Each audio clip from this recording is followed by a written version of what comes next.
Good morning, everybody.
Welcome, Justice Davis.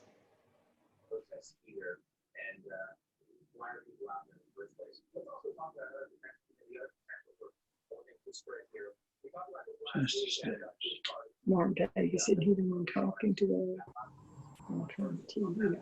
Good morning. Can y'all hear me? Yes. Hello. Can you hear me? Yes. Delighted. Wonderful. Technology is wonderful, isn't it? It is lovely. Hope everybody's healthy and safe.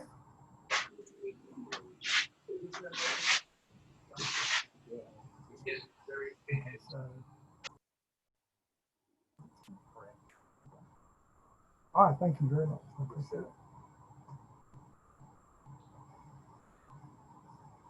Did anybody else make it downtown yesterday to see the aftermath?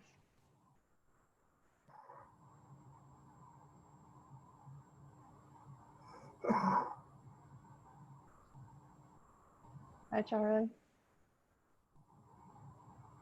You're muted, Charlie.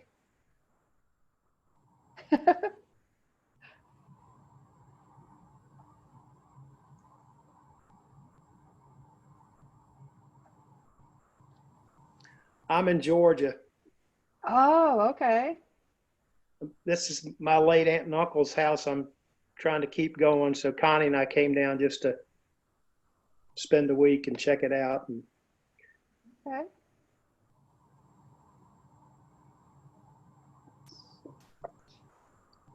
I'm managing the waiting room today. I don't know where Linda is.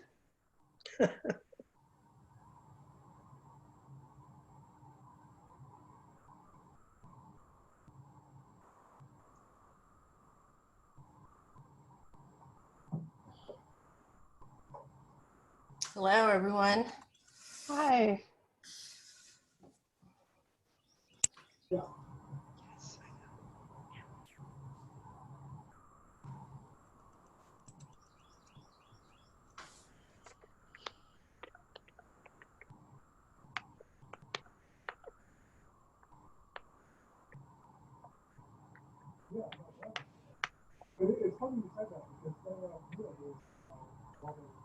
Has anyone been downtown today? No, I just saw it on the news. How was it yesterday? It was shocking. Yeah, it looked shocking on the news.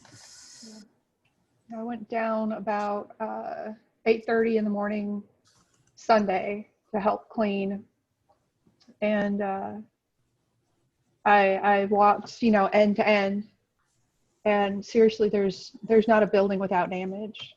Oh no! Seems like every single store had windows broken, and but there were it was depressing, but it was heartening at the same time, because there were so many people out there helping to clean, and you could tell that they were just folks that got up and grabbed a broom and went out to clean. Good. So thank you for was doing that. Thank you, Valerie. I wish I had gotten there. I was still a little nervous about going you know, where there's a lot of people around. But did you have masks or did most? Most people did, yeah. Most people did. I had mine on most of the time when I was in close quarters with people. It was a really breezy day, so it was kind of easy to keep distance from people.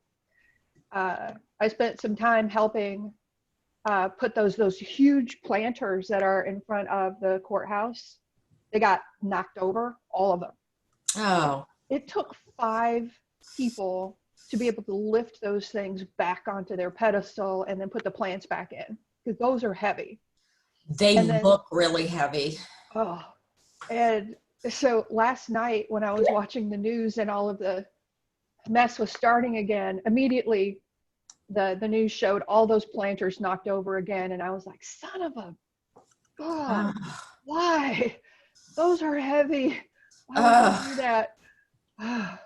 But yeah, and I didn't know it before, but there's plumbing in those. And so even though we put them back up on those pedestals, they're going to have to be removed and all that plumbing fixed, because all of that was broken.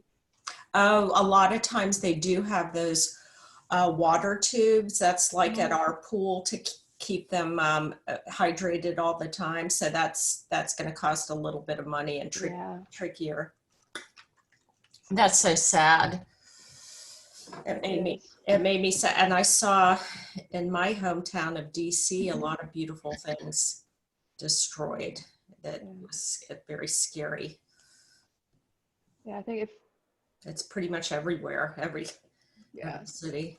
The next time, hopefully there won't be, but there probably will be. But I think the most useful thing I could have done is come prepared to remove graffiti, because there's a lot of it all over the place. And I just didn't come prepared with any kind of solution or tools to clean up graffiti. Next time I'll be prepared for that. But I wore my Rotary in Action t-shirt. Oh, good. Yeah. So I don't know if anyone saw it, because we've all been looking at what's going on across the country. Up in Genesee County, which is where Flint, Michigan, the famous water debacle happened, there's a fairly new sheriff who is young and gets it. And there is a whole video of protesters coming down the street and them coming face to face and him saying, "What is it I can do for you? Please tell me." And they all yelled, "Walk with us." And that's exactly what he did. And it was peaceful. There wasn't any breakouts. It was pretty unusual and pretty phenomenal. Was he the one they've covered that actually took off of his riot gear and stuff and put down his weapon? Yes. Yeah. That was Yes. Great. Yeah. So if you see, so it'll say Flint, because people are familiar with Flint or not familiar with Genesee County. So if you see Flint, that's him. So, but you know what disappoints me is that none of the Black leaders in any of these cities have come forward. And maybe what they ought to be doing is conducting a prayer vigil instead of a protest. It may be time for that now. Just a thought. I thought that the Reverend Barber was going to do that. I haven't seen anything on it anywhere. And that's, I think, part of the problem. It would have been different in Martin Luther King's day. I mean, there would have been people. This is Richard here. Hi. Those do happen. So Black leaders in every single city are holding those. And so they're practicing it before curfew. They're doing prayer vigils. They're doing peaceful protests. And then at nightfall, oftentimes when the police are introduced to the situation, oftentimes that's where we see violence escalate. But what you're wanting to have happen is happening. Good. I'm glad to hear it. Yeah. It's just Thank you, Richard. that hasn't actually resulted in, less Black people getting murdered. So that's probably. Well, for sure, that is true. For sure. But something's got to change, and fast. I hope so. I don't know. It took a lot of generations to get us here. Change isn't going to happen fast. Well, Good. Hey, well, I will not give you my commentary on how that could happen, but we'll see what happens in November. I see just Mark Davis is on. Welcome. Oh, great.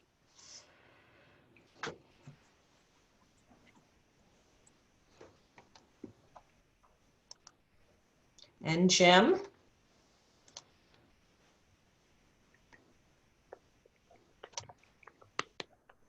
Can you see me, Linda? This is Randy. Hey, Randy, how are you? I'm fine, thanks. Good. Happy Monday. Happy Monday to you. How's your family? They're fine. They're Good. fine. Linda, tell Jim he's got to unmute himself. I can unmute him if needed, or Valerie can if he's having difficulty with that. There. Did I get it? Yes. Hey, Jim, how are you? Doing great. Hi, Linda. Hi, Val. I see Lawrence Davis. He was my Rotary mentor. He's a technology whiz, obviously.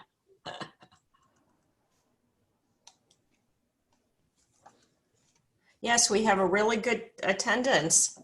I'm going to grab my bell and then we'll get us started here. Turn this off. That's a distraction. Let's see, where did that bell go? Aha.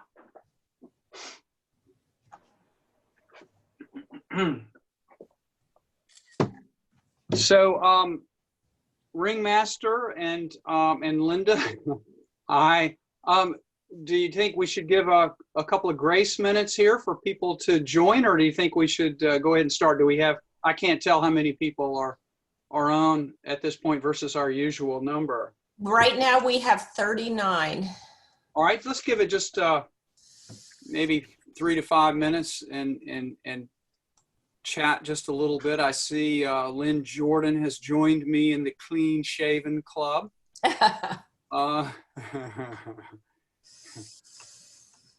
Randy was in that club. Wasn't Randy always in that club? Were you weren't Shaggy, were you, Randy?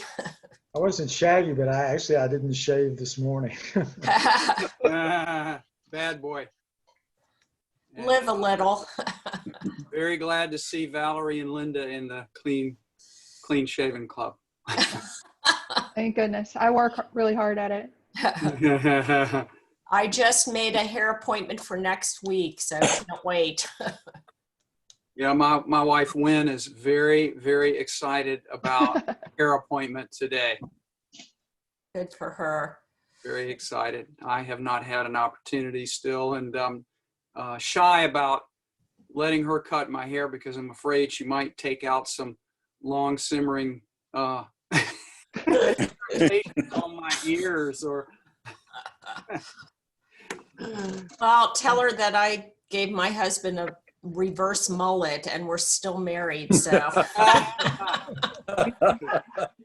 I'd love to see that reverse mullet. That's a good one. Oh, me. I've decided to make one last appointment with hairdresser Susan, my wife, for one last time before I brave the barber shop. So, Aren't there videos on hair cutting or something? There are, but they're not perfect. Yeah. Called my hairdresser. I'm still waiting to find her quickly. Oh, well, you know that there's going to be new protocols. My hairdresser said that they will take your temperature before you go in. You will have a waiver to sign, and then you'll wear a mask, and the hairdresser will wear a mask. So it's going to be a whole new normal. That's okay. I used to go. I went to Great Clips, but I don't know. I just want to get back with a regular hairdresser now. I don't want to go in where it's multiple people. Right. I don't think they're allowed to have it at full capacity because my sons went to Sports Clips, and I think it was only operating at 50 or 30% capacity. Won't tell about us. Mm-hmm. I get my hair done. You can see these roots. I'm turning brunette. So I go on Friday. Look at how long my roots have gone since March. Wow.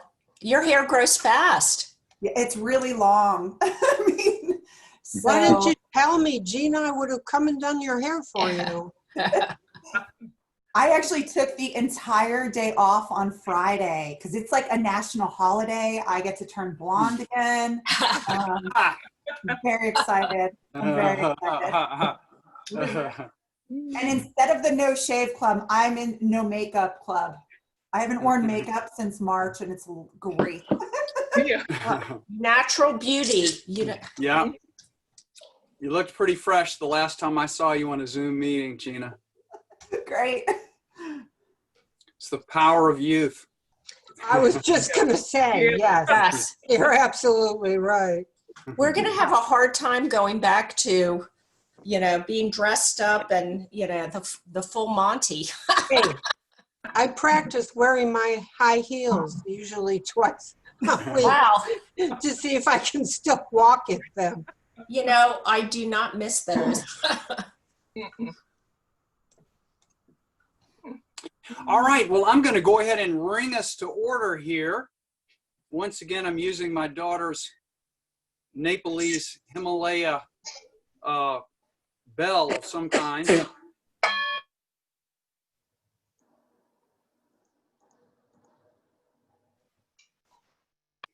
So welcome, everyone. This is our first meeting of June and our final month of the Rotary year.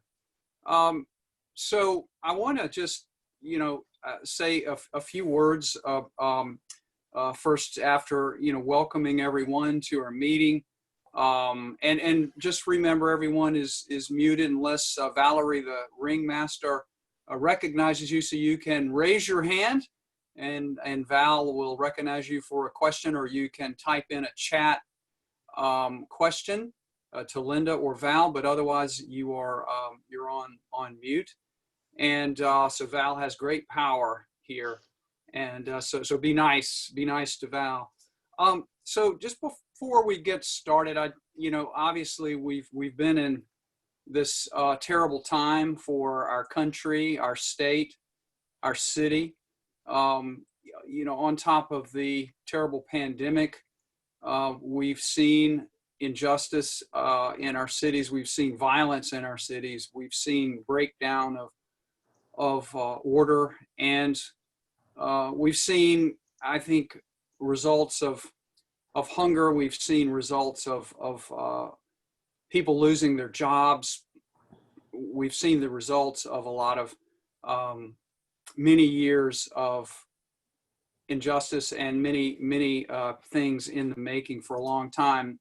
But this violence goes against the creed of Rotary. It goes against the teachings of Martin Luther King Jr. And it sometimes seems like the whole world is in a conflagration. Certainly it is with the pandemic, but with violence everywhere. And this is really where Rotary comes in, because Rotary is a force for unity, for justice, for brotherhood, for equality, for inclusivity. It's a place where people of all backgrounds, races, religions, ethnicities can come together for the purpose of promoting peace, promoting unity, promoting justice, through service above self. And we come together principally to fight hunger, to seek to eradicate disease, to promote education, clean water, and just individually as Rotarians to try to be our best selves, and wherever we're planted, individually to try to make the world a little bit better place for all people to live, and collectively to use our collective strengths and resources to address problems in our community. And so along these lines, I'm proud to say we had Rotarians in downtown Raleigh after the riots, including Eric Stevens and Val and members of the Southeast Rotary Club who were just there as volunteers, trying to clean up the broken glass and debris and trying to show a sign of building instead of tearing down. And this is emblematic of what Rotary does. We're continuing to try to address issues in our community by our support for the Food Bank of Central and Eastern North Carolina. We're continuing to make donations to the food bank. Our club's foundation, as you'll remember, donated $1,000, and we've raised other funds from members for the food bank of Central and Eastern North Carolina. We're supporting Rex Healthcare, the Dementia Alliance, and of course, we continue to support the dental clinic, which provides life-changing care for the patients that it serves. So I just ask everyone to focus on the reasons that brought you to Rotary, not only the great company that we enjoy and the enlightening speakers that we enjoy, such as the speaker we have today, Justice Mark Davis, but also we're here because we principally want to serve others. We want to try to help in whatever way we can, individually and collectively, make the world a better place for all people and to promote harmony and betterment for all people across the globe. So let's stay joined together in that. Let's not let any ideology or politics or pandemic separate us from that unity of purpose of service above self. And so thank you for all you do individually and collectively through our club and the Rotary International Foundation, as well as our club's foundation, to promote those ideals. And we are looking forward to a joint project soon that President-elect Eric Stevens is planning with the Southeast Raleigh Club. And you'll be hearing more about that later. So let's go forward and promote unity and service to others. And with that, I'll call upon Charles Edwards for our invocation. Thank you, Jim. I'm dividing the invocation today into two parts. The first follows on what President Jim just was talking about. May we put our trust in the power of good to overcome evil and the power of love to overcome hatred. We pray for the vision to see and the faith to believe in a world emancipated from violence. A new world where fear shall no longer lead men to commit injustice, nor selfishness make them bring suffering to others. The second part of today's invocation is a salute to our dear friend and fellow Rotarian Eric Elwood, who you know died last week. And in recognition of Eric's native land, Australia, interestingly, he never lost his Australian accent in spite of being in the United States for decades. I've selected an excerpt from a poem for today's invocation entitled, well, it's from the poem My Country by Dorothy McKellar. I love a sunburnt country, a land of sweeping plains, of ragged mountain ranges, of droughts and flooding rains. I love her far horizons. I love her jewel sea, her beauty and her terror, the wide brown land for me. If you would all please join me for a moment in remembering our dear friend, Eric Elwood.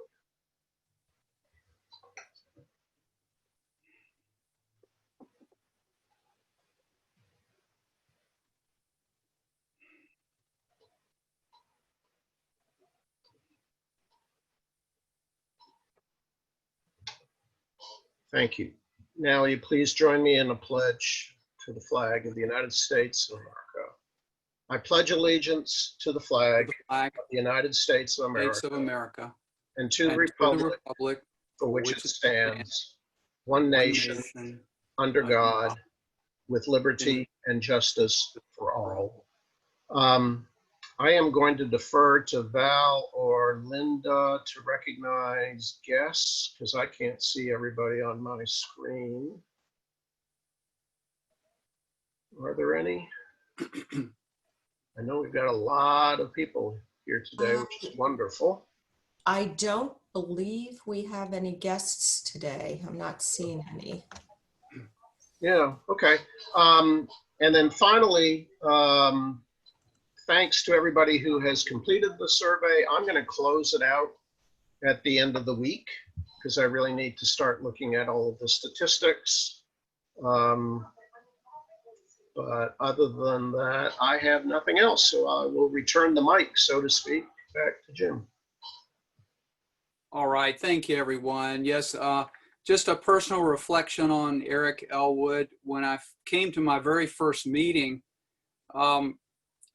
we had a terrific speaker. Kirk Warner was president, and I remember this 65-year-old gentleman who asked a great question.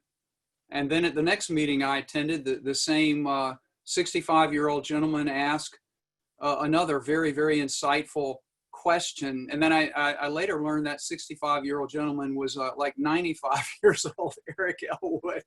But he was the most perpetually youthful guy and just had a keen mind and intellect, and always asked the most penetrating questions that were right on point. And he was just sharp as a tack, and he had a spirit for service and Rotary, and he loved our club. He loved our members. He was very welcoming to me as a new member, and I think many of you can recall similar experiences with Eric. And I'm so glad we had the opportunity to honor Eric at our meeting earlier this year, and he was inducted into the Lester Woodall Society, and just a great man, and we'll miss him. We'll miss him a lot. If I might add just a note about Eric, I copied the link to his obituary in the chat, and it is also included in today's newsletter. So if you want to see Eric's full obituary, it's included in today's newsletter. So feel free to go ahead and do that. All right, that's great. So yeah, please support Charles by completing your member survey this week. Okay, I know attorneys always wait until filing deadline to file. So if you're like that, this week is the deadline. So let's get it in. I know our speaker never waited until the last day to file anything, but he's probably seen others do so. So Happy Dollars and Cart Bucket, if you've got some spare change or spare dollars to help our club fight dementia and Alzheimer's, please send a message to Linda, and she will just add it to your invoice, and it'll be easily taken care of. And along those lines, just a reminder, many of you, thank you, have paid dues early, promptly, and that is a responsibility of each of us to pay our dues promptly. That supports our club, and we do have a balanced budget that we've adopted, and we are it's tight. It's a full budget, but we are on track to end this year in the black, and we'd certainly like to start out Eric Stevens' year strong, in a strong financial position. So thank you so much for the payment of the dues. I know it's can be difficult at this time, and but just know it's greatly appreciated and needed, and all to good purposes. And also wanted to comment. Well, let's see. Let me call on. Is Eric Larson here? I'd like for him to give a report on the Rotary International Foundation campaign. All right. It sounds like maybe Eric wasn't able to join us today. So let me just say that the He is Rotary, here. He's just muted. Oh, Eric, he's muted. Okay. there you go. Every time I unmuted, somebody muted me back. So I don't know. I'll try not to take that as an offense. Just one quick comment about Eric Elwood. Tremendous friend, tremendous Rotarian, tremendous person. We all knew him as a Rotarian, but his career was in the academic world. He was the dean of the forestry school at NC State for, I believe, well over a decade. He was a world-renowned scientist, and I didn't get to know him in that role, but I went back through the NC State archives and was looking at some of the pictures, and you can't find a single picture of Eric Elwood where he's not helping a student. He was always all about the students, whether they're in a forest or looking into a microscope or whatever it might be. And I think that tells you everything you need to know about him as an educator and a person and somebody committed to service. So our thoughts and prayers are certainly with his family at this time. As Jim said, we had a great report on the Rotary International Foundation from a district standpoint. And let me go through some quick numbers. We got, Jim forwarded me a note he'd gotten from Newman. And there are certain levels of major donors that Rotary maintains. The first level is called level 1, and this is after you've been a Paul Harris Fellow for over 9 times. That's somebody who has given collectively $10,000 to Rotary International. And in our district, we had 10 of those people this year. The next level is from $25,000 to $50,000. We had 2 people in that category. And then major donor level 3 is $50,000 to $100,000. We had 2 people in that category. And the next level is a major donor level 4, and that's someone who has given between $100,000 and $250,000 collectively over their Rotary career. And we had one person in our district that was at that level as well. So everything considered, with the challenges that businesses and individuals are facing, Newman is delighted, and I am thrilled to hear that kind of report out of this district, to get that kind of giving in a time when people were kind of hunkered down and careful. There's 2 other people to recognize. One is the Bequest Society. That's where if you make a commitment of at least $10,000 to Rotary International, you join the Bequest Society and make a gift via your will or your estate in this case. And we had 1 person in that group. And then finally, there's a group called the Legacy Society, and that is via your will or your estate, your final planning, that you've left $1 million or more. And there was a person in that group as well. So bringing it back to home, I'm pleased to announce in that major donor category, that first group I talked about, we have one of our own joining that group this year. She is a community leader in both the profit and not-for-profit space. She's a member of this club. She's a past president of this club. And I kind of think of her as the fairy godmother of this club. So Mary Moss has joined the major donor category this year. Congratulations. And she is, by the way, joining our own Bill McLaurin in that group as well. Bill became a major donor a couple of years ago. So thank you, Mary. Congratulations for supporting Rotary International through even these challenging times. And I know that's a long time commitment on your part. So that's the report, Jim. Thank you very much. Thank you, Eric. And thank you, Mary Moss. And thank you to every one of our members who's contributed to the Rotary International Foundation, which is doing that great work I described, working to eliminate polio, fighting COVID-19, promoting sanitation and clean water, promoting education, and promoting an end to poverty across the globe. A word about our program next week. We've got another outstanding speaker. Our speaker next week is Michael Walden, PhD. He's Distinguished Professor of Economics at North Carolina State University. He is a prolific writer, speaker. He's been featured on radio and television programs. He's authored books. He has authored many articles and podcasts. He's a great speaker. And he's going to be talking about a very timely subject, which is the future of the economy of our country, state, and region. And obviously, we've had massive changes. So his outlook on what to expect going forward is going to be of great interest, and he's an engaging speaker. So plan to tune in next Monday at 12:30 for Michael Walden. And now I'll call upon Christy for membership report. All right. Just a couple items today. We have a second reading for potential new member Fred Sturhan. He's a general manager of City Club Raleigh. I know many of you are already acquainted with him, and he's attended some of our Zoom meetings as well lately. So he's sponsored by Jim Dorsett, and we're really excited to have him as a potential new member. Any questions or comments can be sent my way. Other than that, just wanted to give you an update on our virtual social that we held this past Thursday. Lots of fun, had 10 or so of us on there, had great conversation to catch up on our quarantine activities and everything we've been doing.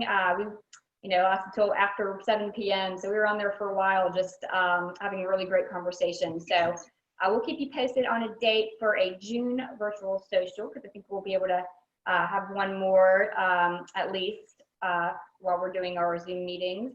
And we will send that out and announce it next week as well. So that's it today. Great. Thank you, Christy.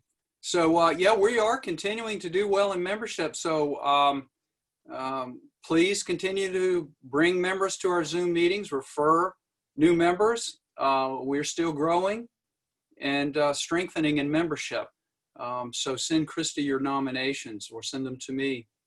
All right, Gina, for a report on service. Hi guys, really exciting update. We have met our goal. So from April and May, the goal was to reach $3,000. We have exceeded that. I'm currently going through all of the money to see how far we exceeded that. But as of right now, I could tell you that we've at least raised $3,000, which means 15,000 meals for our community. So thank you guys so much for, your donations and the continued reminder. This means a lot to our community, which will be showcased in the next slide. But I want you to think about what this means for our community. A lot of us have volunteered for the food bank. Some of us are on the board of the food bank. And this is one organization that we really do donate time and our money and efforts to. And during COVID-19, it is it's just so needed for them. So Valerie, if you can kind of show the next slide. So as you can see, last week, it was a record number of households that received food from the weekly drive-through through the food bank. So they had over 500 local households that received those big boxes that had eggs and bananas and other different goods, fresh vegetables. So if we think about what we as a chapter donated, and hopefully the rest of the community is donating, we are helping our local community. So one, I want to congratulate the club so much for, reaching out and helping, either if you volunteered in person or if you donated money. Thank you from the bottom of my heart. And hopefully I'll have an update with the exact figure next week. So congratulations there. Next slide. Okay, as a reminder, we are still in phase 2 of quarantine. So that really means that we can't really get in big groups. And if we were to get in big groups, it should preferably be outside. So really this month, I really would love for people to go and donate blood kind of individually. Please send me a note that you potentially have donated blood or you've set it up, because one thing it is their blood is in need. And 2, you can actually get a COVID-19 antibody test. So UNC Rex has this authorized center, which is the blood connection. You don't necessarily have to go to the main center that's by the hospital. They have all of these like kind of mobile remote sections. So you can sign up. The one that I'm going to next week is only 2 miles from my house. So it can be convenient. And I really kind of implore you guys to go out there. Next slide, Valerie. Also, like Jim mentioned in the beginning, I just want to recognize those who went downtown yesterday to help clean up some of the efforts, clean up some of the businesses. There was a lot of destruction that was done to our beautiful downtown. And I know that there was a call to action. A bunch of our board members went out, cleaned up, and I just kind of want to highlight that we kind of instantly rose to that need, and we did have some very selfless people that went out there. So thank you for that. And that is my report for today, Jim. Thank you so much. And I hope all the Rotarians have a great week. Thanks so much, Gina, for leading our service work again, and we greatly appreciate it. Just a few quick announcements. We have a few birthdays. So Al Newsom's birthday is tomorrow, June 2nd, Major Al. Charlie Upshaw, our perpetual Happy Dollars member, has a birthday on the 3rd. Dave Permar on the 5th is a birthday. And anniversaries, Charles and Belle Edwards on June the 7th. That's 40 years of Belle showing incredible fortitude, strength, and patience. So we're really proud of that great milestone. I'll tell her that, Jim. Thank you. And let's see, then, yeah, and we still need volunteers for the Care and Comfort Subcommittee, so be sure to sign up for that and make some calls to our members who could use a visit. Is Mark Hackett on? I just wanted him to, if he has a report on the Southeast Raleigh Club. He is on, or he was. Right. Mark Hackett, if he can unmute, unless he got. I may have surprised him with this. He might not have been expecting me to call on him. No, he's here. Mark. Yeah, it's showing he's on.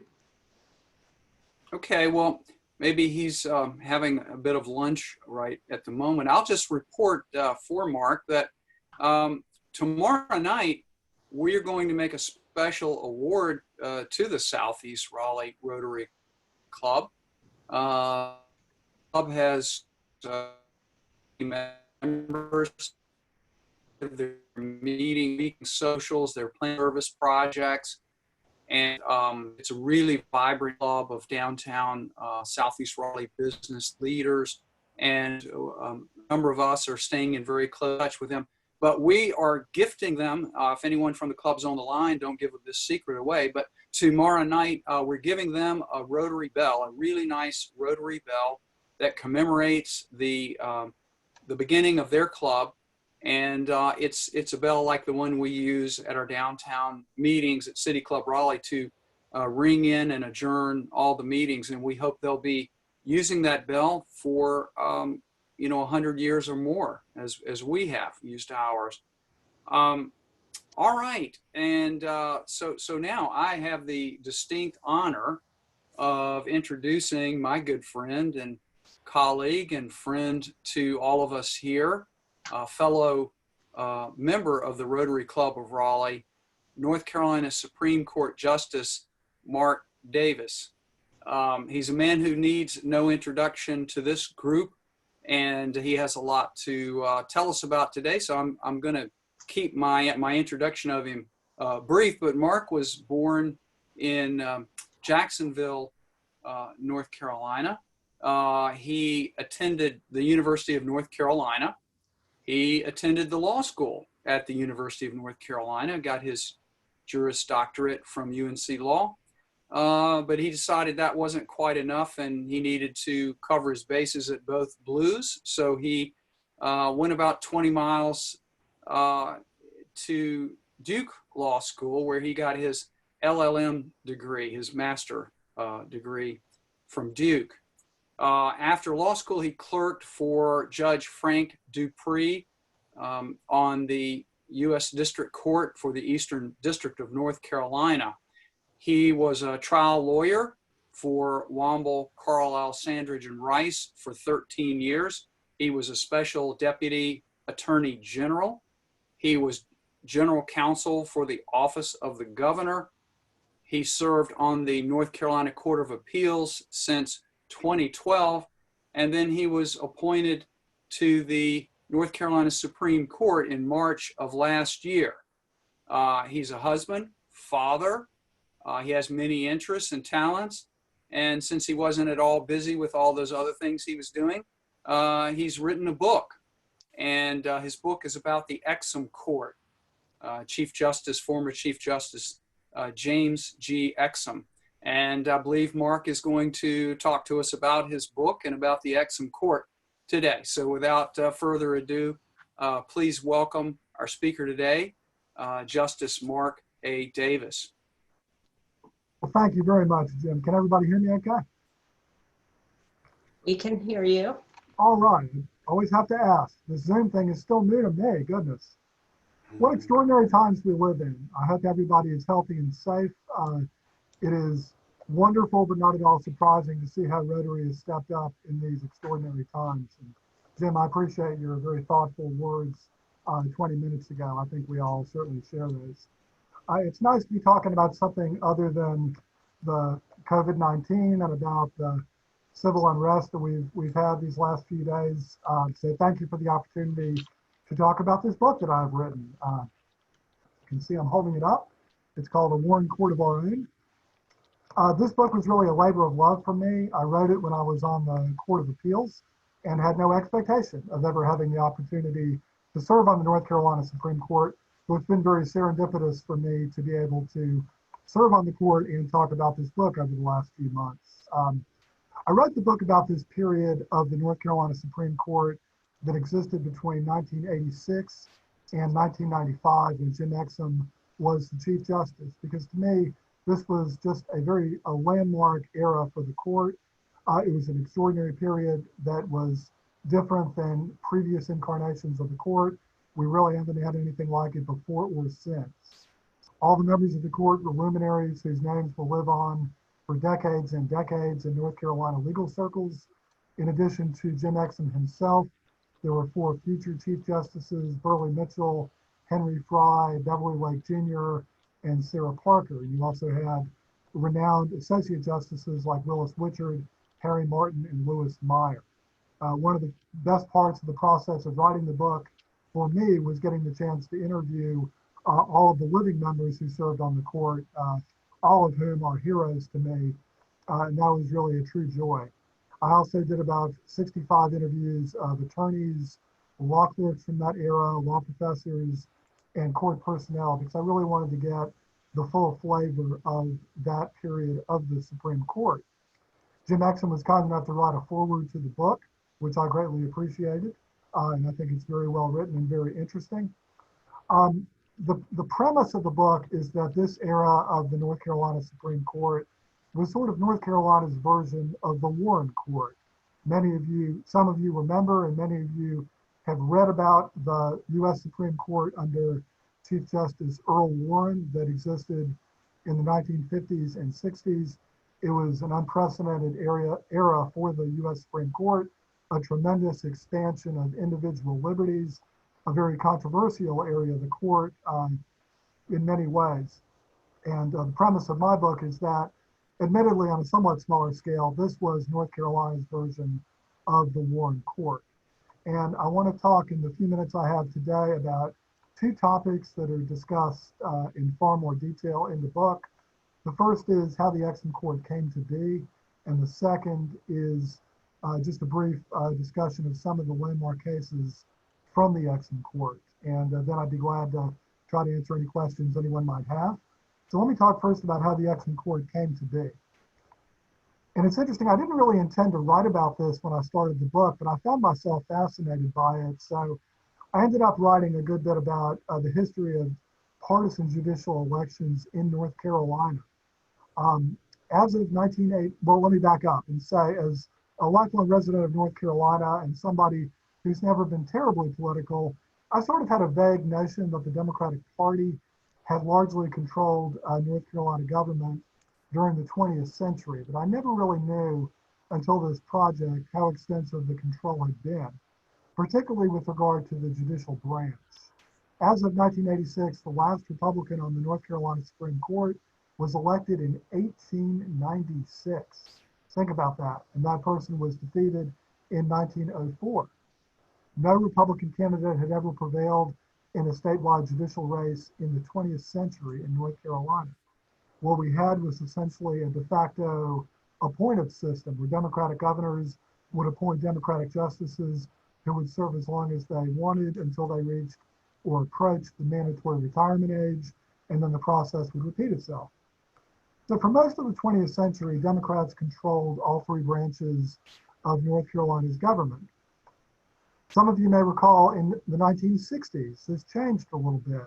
There was the so-called Southern Strategy when the National GOP implemented a plan to try to attract more Southern voters to the Republican Party. And 1972 was a watershed year for Republicans, both nationally and in state. Richard Nixon handily carried North Carolina as president. Jesse Helms won the first of his U.S. Senate races in 1972, and a Republican was elected governor in 1972, which was a very big deal. Jim Holshouser was elected as governor. Now, in 1976, things sort of went back to normal. Jimmy Carter carried the state as a Democrat. Jim Hunt won the first of his 4 terms as North Carolina governor as a Democrat. But if you flash forward 8 years to 1984, this is where things got really interesting.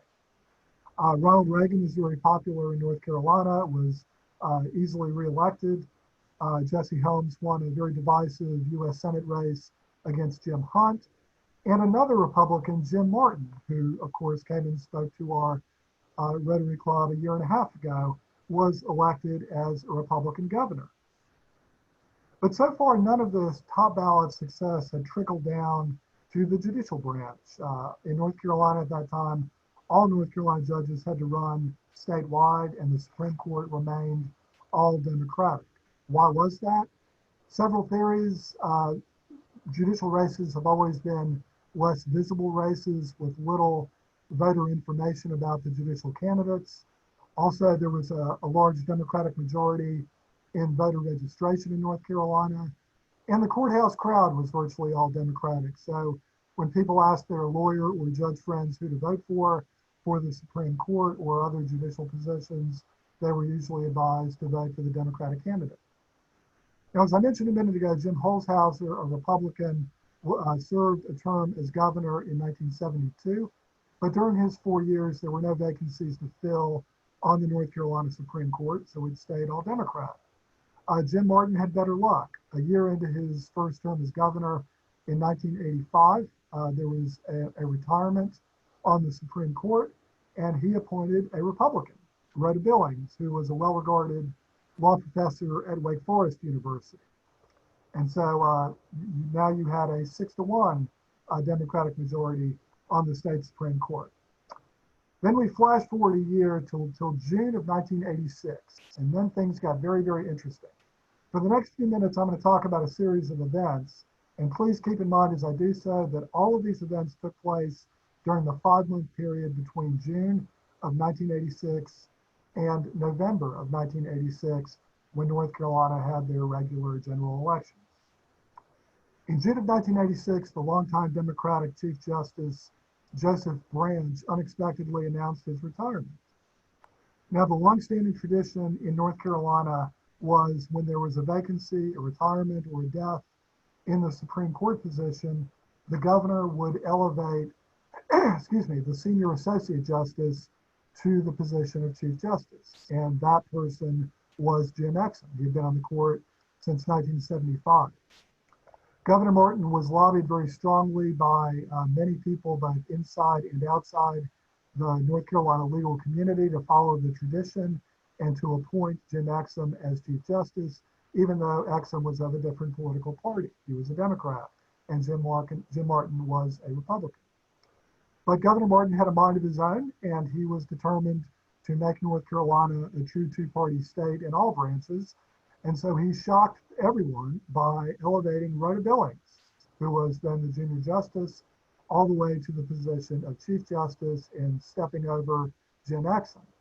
He then appointed Francis Parker, another Republican, to fill the vacancy on the court. So now you had a 5-2 Supreme Court with a Republican Chief Justice for the first time in anyone's memory in over 100 years. I had the pleasure of interviewing Governor Martin for the book, and I asked him point blank. I said, Governor, why didn't you follow the tradition? Why didn't you elevate Jim Exum? And he smiled at me and said, Mark, that wasn't a North Carolina tradition. That was a Democratic tradition. I thought that was a pretty good answer. So Jim Exum had a choice to make.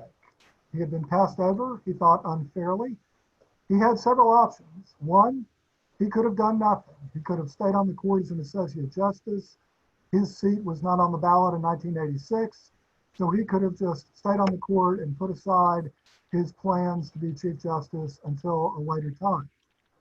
Or he could have stayed on the court as Associate Justice and announced that he was going to run against Rhoda Billings in the 1986 elections. Keep in mind, under North Carolina law at that time, even though she had only been appointed in June of 1986, she was on the ballot in November of 1986. But Exum was a very principled man, and he thought it was unseemly for two sitting members of the court to run against each other. So he opted to do a third thing, to pursue a third path. He decided to resign his safe seat as an associate justice and run against Rhoda Billings in the 1986 election in November. It was a very risky move because if he had lost in November, he would have been off the court. So he resigned. Governor Martin appointed yet another Republican, Robert Browning, to the court. So now all of a sudden, after this century of purely Democratic membership on the Supreme Court, you now had a 4-3 court with a Republican Chief Justice. This was unheard of in North Carolina. And to make it even more interesting, two of the incumbent Democratic members of the court were scheduled to be on the ballot in 1986. So 5 of the 7 members of the court were scheduled to be on the ballot in these elections. For the first time in North Carolina, you had overtly partisan Supreme Court campaign. And the focus was on the Chief Justice race, Billings versus Exum. For the first time in North Carolina, we saw negative campaigning in a judicial race, which sadly we've gotten used to in our modern era of super PACs and independent expenditure groups. But back then, it just didn't happen in North Carolina. But we saw a grassroots example of negative campaigning. A group called the CCC, the Citizens for a Conservative Court, sprang up, and they focused on one issue, the death penalty. Jim Exum was known as a strong opponent of the death penalty. As a legislator, he had introduced a bill to abolish capital punishment in North Carolina, which obviously was not successful. And as a member of the court, he had frequently voted to overturn death penalty convictions because he thought it was being unconstitutionally applied in North Carolina. So the CCC, their tactic was to go to counties in which prominent murder cases had occurred, in which a defendant had been convicted and Exum had voted to overturn that person's death sentence, and they would hold rallies on the courthouse grounds. And this upset a lot of lawyers in North Carolina who supported Exum, and they would hold counter demonstrations across the street and try to explain to people why Exum was just doing his job. Again, it seems very primitive today in our modern era in the 21st century, but back then this was the first example of negative campaigning and the first time judges were ever attacked for votes they had taken as a member of the judiciary. So what ultimately happened in this unprecedented race? You had your first negative campaigning, you had your first overtly partisan elections, 4-3 court, 5 members on the ballot. What happened?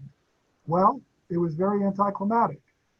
All the Democrats won, as they had always done, and once again, you had a 7-member all-Democrat court, and the Exum court began on November 26 in 1986. So let me just spend my last few minutes talking briefly about some of the things the court did, and somebody please stop me and make sure we leave enough time for questions.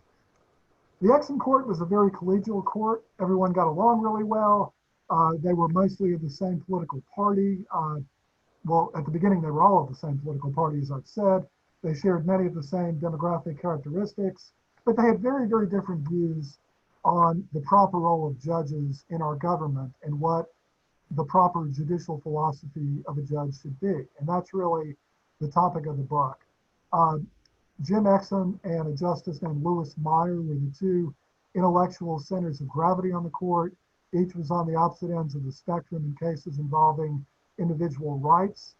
Exum was sort of an example of the stereotypical liberal judge, if you will, and Meyer was the stereotypical example of the so-called conservative judge. Exum tended to see the law in very idealistic terms. He was sympathetic to the underdog, and he was not averse to overruling prior cases from the Supreme Court when he thought it was appropriate. Meyer, conversely, was a strong believer in not overruling prior Supreme Court decisions, and he very strongly believed that policy decisions were for the General Assembly and not for the judiciary. And he frequently complained, often in very scathing dissenting opinions, that the majority was being result-oriented and improperly making the law or legislating from the bench, which he thought judges should never do. In the book, I talk about 65 cases that were all important cases decided by the court. I try to divide them into subject areas. Let me just very quickly touch base on a couple of them. The North Carolina Constitution. All of you know probably that in addition to the federal Constitution, each state has their own constitution. During the Warren Court, no one really paid much attention to state constitutions because civil libertarians were winning all of their cases under the federal Constitution. But when the Warren Court ended and the U.S. Supreme Court took sort of a rightward tilt and became less friendly towards civil liberty cases, people started looking again to the state constitution. And Jim Exum and another member of the Exum Court, Harry Martin, really took this to heart, and they went around the state preaching the importance of the North Carolina Constitution, and they got a number of North Carolina lawyers to take notice. And during the 8 years of the Exum Court, they breathed new life into the Declaration of Rights contained in the North Carolina Constitution, which is sort of the counterpart to the Bill of Rights contained in the federal Constitution. Let me just skip around a little bit in the interest of time. In criminal law, the Exum Court repeatedly demonstrated a willingness to overturn criminal convictions on a number of different theories. They were unwilling to excuse as merely harmless error various types of procedural or substantive violations that previous incarnations of the court would have been likely to overlook. And they were not afraid to overturn convictions of defendants when they believed that the defendant's rights had been violated. I'll say a quick word about the death penalty. In the book, I talk a good deal about the death penalty under the Exum Court. The Exum Court had a staggering amount of death penalty cases, far more than our court has today. In the 8 years that Jim Exum was Chief Justice, they had 163 death penalty cases that were challenged on appeal. And of those 163, they overturned 102 of those death penalty convictions, which is a staggering reversal rate of 62%, which is really a remarkable figure. Today, it is a very big deal anytime our court overturns a death penalty conviction, and they did it 102 out of 163 times. So very unprecedented era of judicial decisions in the death penalty. In civil law, the Exum Court was willing to expand the remedies available to individual plaintiffs well beyond those that had been historically recognized by areas of the Supreme Court in the area of personal injury law, in the area of employment law, in the area of workers' compensation law. They were consistently willing to listen to new theories of recovery that, again, prior versions of the Supreme Court would not have been very receptive to. Prior to the Exum Court, the Supreme Court of North Carolina was viewed as being very favorably disposed toward large corporations, toward employers, and toward the government. But the Exum Court was much more willing to rule in favor of individual plaintiffs and individual workers. The Exum Court ended at the end of 1994. Jim Exum was worn down, particularly from the wealth of death penalty cases that he had to decide. He retired to practice law in Greensboro and teach at Elon Law School. Let me just close, give sort of the postscript on the partisan elections. 1994 turned out to be the breakthrough year electorally for Republicans in the judiciary. Both two Republicans, Beverly Lake Jr. and Bob Orr, went on to win statewide judicial races for the Supreme Court in 1994. Since in 1999, the Republicans actually obtained a majority on the North Carolina Supreme Court. And remarkably, by 2002, Sarah Parker, who some of you know, was the only remaining Democrat on the North Carolina Supreme Court, which is pretty remarkable when you think about the century of lockstep Democratic control that I mentioned earlier. But of course, North Carolina is the ultimate purple state. And by 2016, Democrats had reclaimed a majority on the state Supreme Court. So I think it is safe to say that North Carolina is officially a two-party state, not only in the legislative and executive branches, but also in the judicial branch. So that's just a broad brush of two of the topics in the book. Obviously, it goes into a lot more detail about all of these issues and discusses in detail a number of the important cases decided by the Exum Court that I alluded to. The book was published by Carolina Academic Press. I'm really bad about marketing, so my publisher keeps having to remind me that the goal is to get people to buy books. So they had to remind me of that quite a bit. So I'm required to tell you it is available on Amazon. It is also available on the Carolina Academic Press website. But again, thank you for letting me talk about the book, and I'd be delighted to answer any questions you might have about the book or about our Supreme Court then and now. And I did just share a link to the book on Amazon in the chat window, so it is there for you in the chat window. It is also available in today's newsletter, so you can click on the button right under Justice Davis's presentation announcement. It will take you right to Amazon where you can buy his book. You're welcome. You're welcome. I'm here to help. I do have a question in the chat from Wilson Heyman. He's asking, Mark, how would you compare the current Supreme Court under C.J. Beasley with the Exum Court in terms of collegiality, outlook, etc.? That's a good question. We currently are a very collegial court. I think we are like the Exum Court in some respects. We definitely have members with different outlooks and judicial philosophies, but that's really not a bad thing. I truly believe that every highest court of any state or the U.S. Supreme Court benefits from having justices with different outlooks when important cases have dissenting opinions, because it really forces the majority to up their game and make sure that they're writing their opinion as clearly and persuasively as they can. By the time a case gets up to the Supreme Court on any Supreme Court, it's an important case. It's a hard case by nature. It's a complex case, and those are the kind of cases that do lend themselves to different outlooks. So it's not at all surprising that on our court today, we have a lot of dissents, just like the Exum Court did. But it's a very collegial court. Everyone gets along. Everybody respects each other. And we really are, we're living in a time now, as the Exum Court lived through, a time when the state constitution has become increasingly important. And, like it or not, we are being forced to rule on some very hot button issues arising under the state constitution. I'll just throw in, judges don't like being perceived as politicians. We really love what we do as judges. We don't like the public spotlight. We don't like issuing opinions that are perceived as political. We really just like doing our job as the best we can. But we're living in a time when every important public policy issue that you read in the newspaper, that you see online, that you see on TV, ultimately makes its way to our court. And, we do the best we can to decide them based on the law and based not on any preconceived partisan agenda. I do think it's important to make sure people understand that. But thank you, Wilson, for the question. Yes, there are some parallels.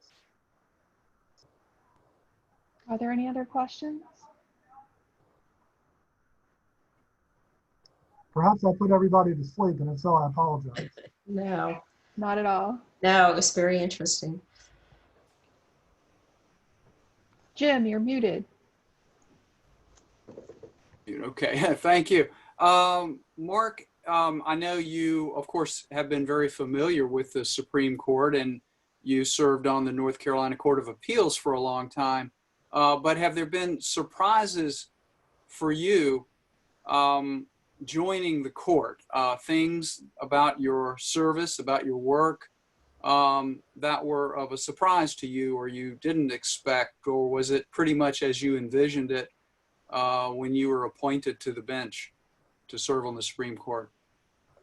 In some ways, it's similar to the Court of Appeals. I mean, appellate law, the process is similar. We don't, obviously, at the appellate level, we don't have witnesses, we don't have juries. Instead, we have lawyers who are writing briefs to us, and we're reading the cold record, and we're deciding legal issues rather than factual issues. And most of the cases on our docket come from the Court of Appeals. So from that perspective, it's similar.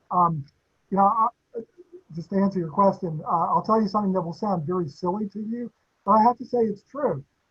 It took me a while to realize that every single case on the Supreme Court is a very, very difficult one. I've told several people this story, and it sounds funny, but it's true.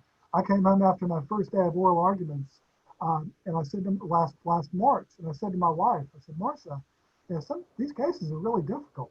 And she looked at me like I was crazy and said, you idiot, you're on the Supreme Court. What did you expect? Wives, spouses always have a great way of cutting to the chase. And of course she was right. The cases should be hard at this level. But that is the biggest difference. On the Court of Appeals, everybody who loses at the trial court has a right to appeal to the Court of Appeals. And as a result, not every issue is a difficult one. But at the Supreme Court, every single case is a hard one. And that's certainly the way it should be. And that makes it a very fascinating place to be. But it did take a little time to get used to the fact that there were no easy ones, that every case required a lot of heavy lifting, as it were. Let's have a round of applause for our speaker. Fascinating talk today. Jim, Justice, this is Eric. Could I step in for just one quick second? Absolutely, yes. Yeah, I made an oversight earlier in the program when I was talking about major donors. I neglected to mention that Rusine Mitchell Sinclair is also a major donor to Rotary International. Rusine had a fantastic career at IBM. She was a global executive for IBM. She was the senior state executive, the top ranking executive in the state. After that, she was CEO of Girl Scouts of North Carolina.